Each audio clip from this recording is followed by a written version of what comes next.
Halo teman-teman, great days always.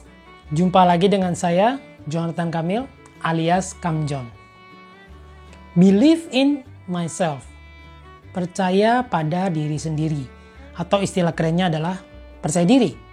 PD. Nah PD ini merupakan permasalahan bagi sebagian besar orang di dunia ini. Ya, akar masalahnya itu yaitu nggak percaya diri. Nggak pedean. Oke, sebelum kita lanjut ya, biasa subscribe dulu, klik tombol loncengnya supaya teman-teman terus mendapatkan update terbaru dari channel Kang John Mastermind ini. Bagi teman-teman yang belum nonton, ataupun yang ingin menonton ulang supaya lebih mengerti lagi tentang mindset, bisa klik dari playlist. Nah, di situ ada tuh videonya dari video pertama hingga saat ini ya. Teman-teman tinggal lihat judulnya, terus teman-teman tonton yang teman-teman ingin tonton. Oke, believe in myself, percaya diri. Ada kaitannya ya teman-teman, ada kaitannya dengan inner self. Jadi saya kan Jonathan nih, ada inner self Jonathan. Jadi ada Jonathan di dalam diri. Ya, jadi ada diri kita di dalam diri. Misalnya Budi ya. Ada inner self Budi, berarti ada Budi di dalam diri Budi. Andi, ada inner self Andi. Ada Andi di dalam dirinya Andi. Ya, jadi ada inner self dalam diri kita. Nah, inner self ini, yaitu diri kita yang di dalam ini, itu erat kaitannya dengan alam pikiran bawah sadar. Ya, erat kaitannya dengan alam pikiran bawah sadar. Nah, diri kita ini atau bisa diistilahkan self-image atau gambaran diri. Gambaran diri kita itu seperti apa? Itu dipengaruhi sejak kita bayi. Dari bayi, ya terus tumbuh kembang dipengaruhi oleh lingkungan sekitarnya, oleh keluarganya, teman-temannya, pergaulannya, yang akhirnya membentuk gambaran diri seperti teman-teman sekarang.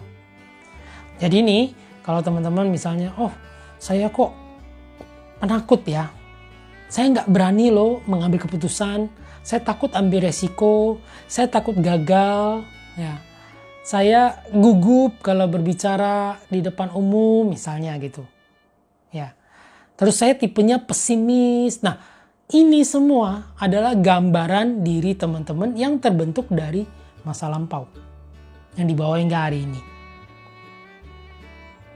Oke ya, gambaran diri atau self-image kan dipengaruhi oleh alam bawah sadar. Nah, alam bawah sadar ini teman-teman, itu sifatnya, ya tipenya, itu seperti bodyguard. Tujuannya adalah memastikan keberlangsungan hidup kita, survive. Ingat ya, alam bawah sadar bukan untuk sukses, bukan untuk bahagia, ya. Nature-nya ya, alaminya. Alaminya itu tugasnya hanya untuk memastikan kita untuk survive, terus hidup. Oleh dari itu, mengapa saya di video sebelumnya membahas tentang kita harus cultivate tentang alam bawah sadar. Kita harus mengolah alam bawah sadar kita yang seperti tanah pupuk itu. Ya, teman-teman bisa nonton lagi videonya. Oke, jadi dia seperti bodyguard. Katakanlah ini kita ya, ini bodyguardnya. Pada saat lagi jalan, tunggu dulu, cek dulu. Ada bom, ada apa nih yang berbahaya di sini? Oke, aman. Maju. Ya. Mau masuk ruangan, tunggu dulu. Cek dulu. Pintunya ada bahaya nggak? Jangan-jangan sana ada senjata atau ada apa gitu ya. Nah, itu tugasnya bodyguard, teman-teman. Maka bisa dikatakan bodyguard ya, alam bawah sadar itu always see everything as negative. Alam bawah sadar melihat segala sesuatu itu negatif, curigaan. Ya karena itu fungsinya. Dia takut kan, dia harus memastikan kita aman, kita terus hidup. Makanya melihat segala sesuatu dengan negatif. Kebayang ya teman-teman ya. Oke. Memandang segala sesuatu negatif. Katakanlah ya, ada orang sukses.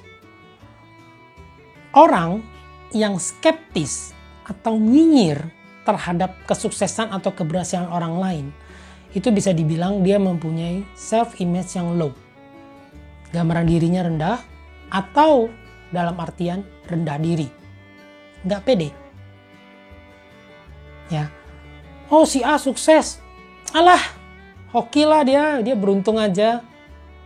Oh, si B lagi berhasil. Ah, itu paling pakai dukun. Ya. Alah, si C kan anak orang kaya, ya wajar lah dia bisa sukses. Nyinyir, skeptis, selalu memandang negatif. Itu gambaran dirinya rendah. Dia nggak pede. Logikanya teman-teman, rendah diri ya, kita rendah diri, maka kita berusaha membuat orang lain terlihat lebih rendah. Supaya diri kita seolah lebih tinggi. Makanya dengan cara ingin merendahkan, ingin menjatuhkan orang lain. Ah, dia kan beruntung aja, dia kan pakai dukun ya. Skeptis, nyinyir. Berarti yang problemnya adalah rendah diri, nggak percaya diri. Itu yang satu ya. Nah yang kedua nih teman-teman, kalau kita yang diomongin orang lain, dikritik misalnya, kamu mah bodoh, kamu payah, kamu mah nggak bisa gini-gini ya.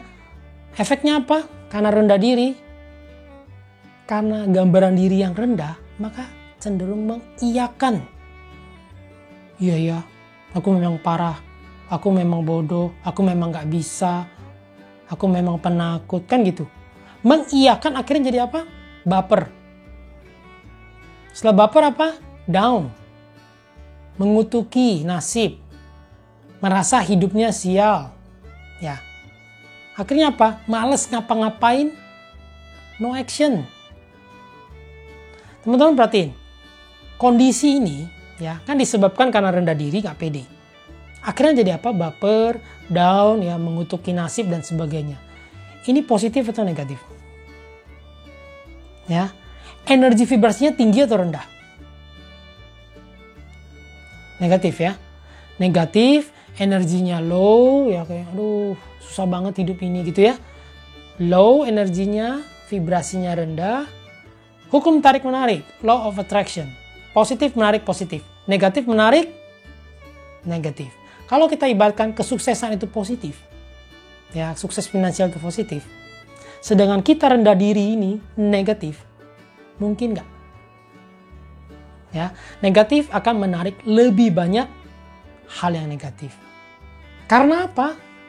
Ya karena kita nggak percaya diri. Jadi pertanyaannya, bisa sukses nggak? No. Oke ya, sekian video Believe in Myself part yang 1. Nanti sambung di yang bagian kedua. Kita akan bahas gimana cara menanggulangi ini. Gimana cara membuat gambaran diri kita, membuat self-image kita tinggi, membuat kita percaya diri. Oke, jangan lewatkan ya. Selalu like, share, dan komen di bawah ini. Juga tersedia link mindsetlogy.com yang dapat teman-teman klik dan akses untuk mengetahui lebih jauh tentang mindset kita. Ya, ada cara praktis gimana cara mengubah mindset kita dengan audio. Ya, teman-teman boleh cek, teman-teman boleh baca deskripsinya.